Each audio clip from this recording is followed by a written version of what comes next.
Today was the last day for Roberto Azevedo to serve as the Director General of the World Trade Organization.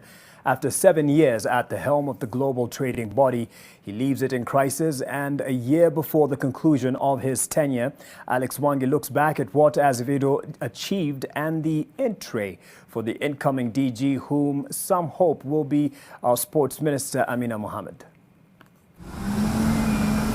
In an increasingly complex world, the World Trade Organization is meant to ensure fair trading between nations, but that is easier said than done. That's what the outgoing Director General of the WTO, Roberto Azevedo, found out during his tenure, which started on the 1st of September 2013. The Brazilian diplomat had to make this admission late last year in light of the persistent lack of quorum at the WTO's appellate body. As of tomorrow, the appellate body will no longer be able to review new dispute rulings. During his 7-year tenure, Azevedo prides himself for having achieved new packages in Bali in 2013 and in Nairobi 2 years later at the 10th Ministerial Conference. At the subsequent Ministerial Conference in Buenos Aires, Argentina, Azevedo conceded that that time members did not manage to agree final substantive agreements. He added that progress there required a leap in members' positions, but that did not happen.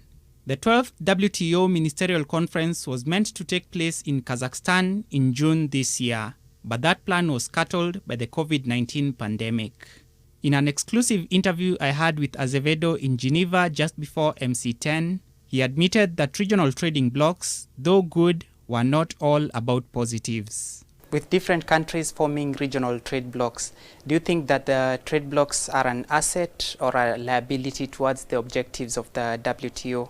They have the potential of being a big asset because every movement towards trade liberalization is contagious. So to the extent that members are liberalizing amongst themselves, even if they are in a group, it makes it easier subsequently to have these deals in the WTO.